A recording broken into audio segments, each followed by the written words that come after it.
Okay, sweet. Hello, everyone. Thanks for having me today. It's nice to see you all again. I want to chat a little bit about some of the mustaches that you've probably been seeing around campus and the meaning behind the madness. So, here are the facts. 1 in 8 men will be diagnosed with prostate cancer in their lifetime, making it the most commonly diagnosed form of cancer amongst men. And we also know that on average, here in Canada alone, 11 men die from prostate cancer every single day. And the risk for developing this type of cancer increases with age. And so this is unlike testicular cancer, which happens to be the most common form amongst men aged 15 to 29, making it a more significant threat for guys our age.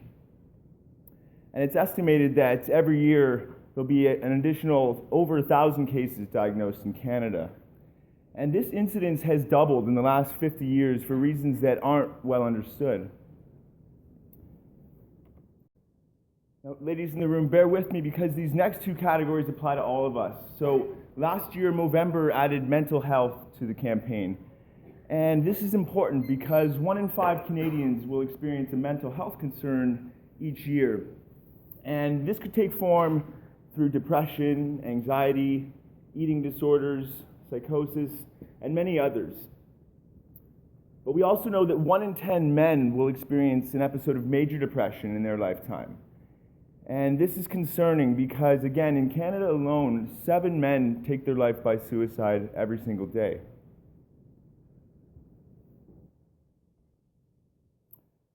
So new on the docket this year, I'm excited to announce that Movember added physical inactivity to the platform as another issue to address. And while the numbers in this category are equally hairy, I think that it's exciting because maybe us kinfolk can do something to turn these around, because a staggering 3.2 million deaths each year worldwide can be attributed to insufficient physical activity, making it the 4th leading risk factor for all-cause mortality worldwide. Now, specific to high-income regions like Canada, we also know that almost half of men aren't getting enough physical activity. So these are some of the issues that we face. The good news is they've been identified and are now being addressed by a men's health initiative referred to as Movember. And for those of you who may be unfamiliar, I have put together a little timeline illustrating some of the more significant time points in the history of Movember using sophisticated drawing software as we got here. So, and I got a star beside the significance. So you guys are in stats right now, right? Or something like that. So before we move on, I do want to say that all of the time points that I will talk about today are significant and associated with a p-value of less than 0.05. Okay, so now that we got that out of the way, I'm going to walk you through this. So that horizontal line that we have at the bottom of the screen, that represents the fabric of time, where on left we have time zero, whenever that was, about 4.5 billion years ago, sliding right towards infinity. And I think in the interest of time, we're going to jump to the year 2003 here, where 2 young men from Australia got together and they decided that it was time us men learned from our wise female counterparts and started talking about some of the health risks that we're posed with. And they found 30 other guys to join them on this endeavor, and this is what birthed Movember as we know it today. Now, 3 years later, jumping to 2006, this movement had spread outside of Australia into New Zealand, and they had recruited a small army of about 66,000 Mo brothers and sisters to join them on this, having raised just shy of $10 million to fund men's health programs. Now, the following year, Canada's on the map, along with Spain, the UK, US, and South Africa.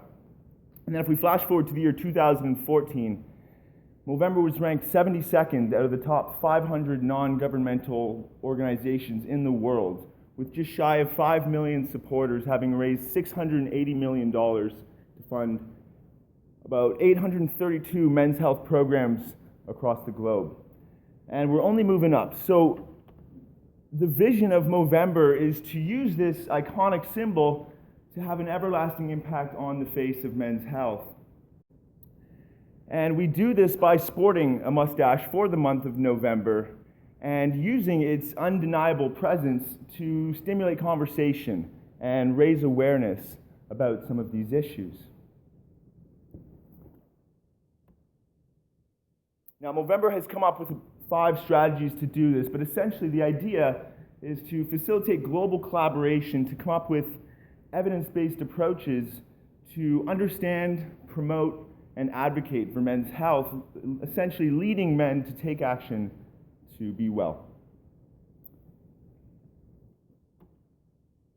So I want to shift gears here and tell you a little bit about my story with depression. And rather than professing any fundamental truths about the nature of this phenomenon or life, I do want to emphasize that everything I share with you today is based upon my experience.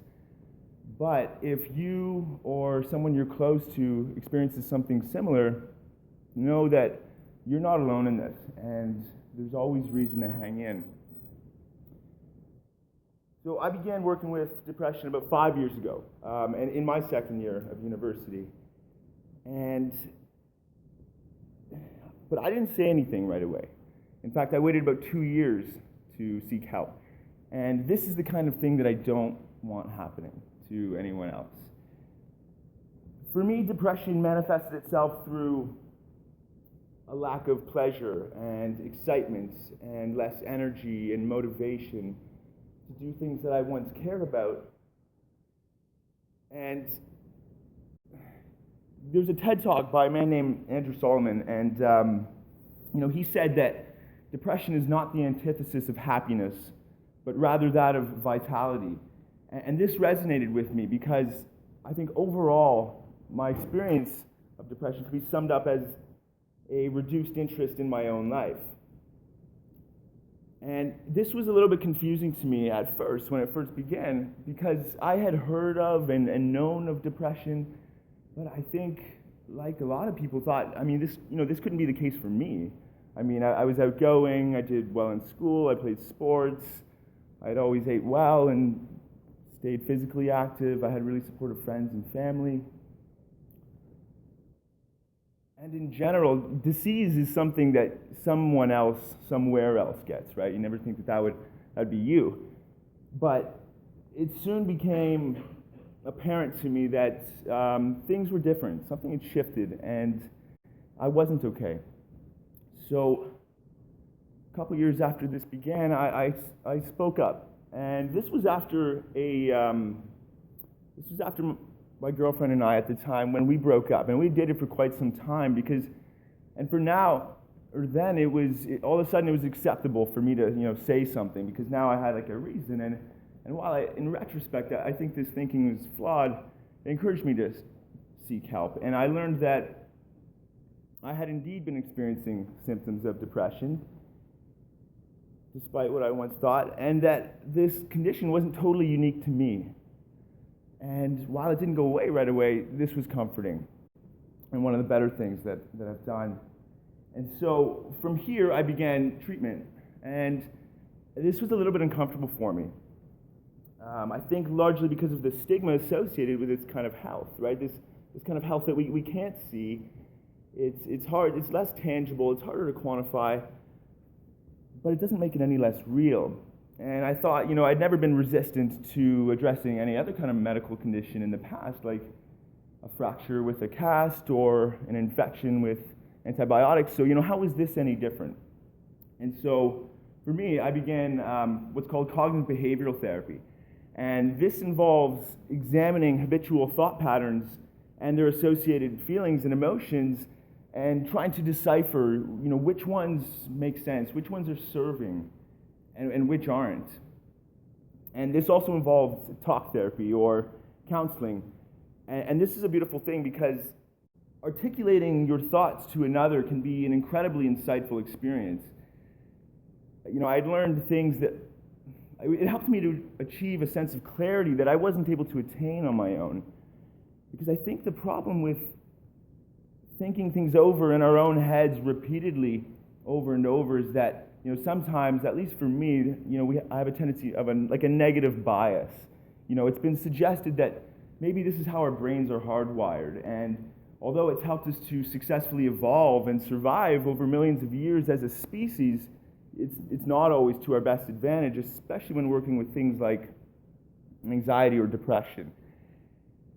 And so these tools helped me to kind of scratch away at the psychological prison that I had essentially created for myself and see things a bit more clearly and to feel okay again. But then it was the summer after I graduated from undergrad that I sustained a pretty severe concussion playing rugby. And this was the second injury of the sort in about half a year for me. And unlike the previous one, I didn't rebound from this one right away. In fact, my condition continued to get worse before eventually plateauing and eventually starting to ease up about half a year later. And this really exacerbated the depression that I'd experienced because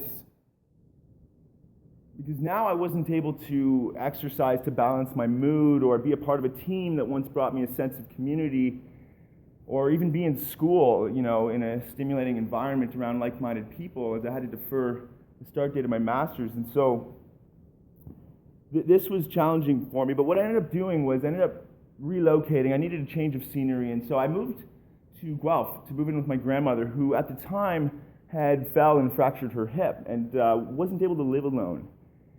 And like her, I was vulnerable at the time, but in a different sense than her, right? A way that, can't be seen, it's not always acknowledged or talked about. And so this was an amazing opportunity because we were able to team up and take it on together. But it was at this point that I was introduced to yoga and mindfulness, this idea of experiencing life via information from the five senses rather than an interpretation of which through an often distorted thinking mind. And initially, I got into yoga as a means of reintroducing a gentle form of physical activity, something that was once a big part of my life, back into my life following the injury. But I soon realized that it was so much more than this. It gave me a framework to navigate life, including the difficult post-concussive and depressive symptoms that I was experiencing, with much more clarity and less resistance. I'm going to wrap this up, but I want to say that depression has been a wonderful teacher for me. It's allowed me to learn things about myself and others and the world around me that I simply wouldn't have if it wasn't for my experience with it. And although, of course, I still feel sad and discouraged and frustrated at times, I've learned to accept this experience the way I would any other in life, and acknowledge that, it comes down to feelings in the body and thoughts in the mind, and not make it any more than it has to be. And I'm living my life in a far more open and genuine manner as a result. And so that's my good news story, but it definitely doesn't end here. These are real issues that need our attention. And so chat with one another about what you're going through, because we're all in this together. We're just not that distinct. We all experience pleasure and pain and have hopes and fears. And I think that the sooner we can acknowledge each other's triumphs, but also the struggles, I think the better off we'll all be. And so, let's create a culture that's oriented around, not around stigma, but rather openness and authenticity. Secondly, we're all very fortunate to be here studying the program that we are and have access to the information that we do. And so let's try and live by example here. I know I said I wasn't going to, drop any wisdom or anything, but the recipe for a good life, it's well established now, and it's been known for thousands of years. I think now we have some data to back it up, though. And so, move our bodies, quiet the mind, consume good ingredients, and generally just, be kind to one another. And review your 2 FO3 notes regularly, of course. And lastly, only if you can donate. I appreciate we're all students here, but if this is something that's in the cards for you, if you go on Movember.com, we have a departmental group, the Mac-Kin Mobros, And you can donate to the team or individuals within the campaign. And Movember is fairly transparent about where the money goes, and so you can read up about this on there. But lastly, and most importantly, have some fun with this, right? These are heavy topics, but I think if we're going to create some meaningful change, then they need to be approached playfully. So that's it for me, but if anyone has any questions, I'd be happy to take them right now, or if you'd like to chat about this on another time, don't hesitate to contact me. Thanks, guys.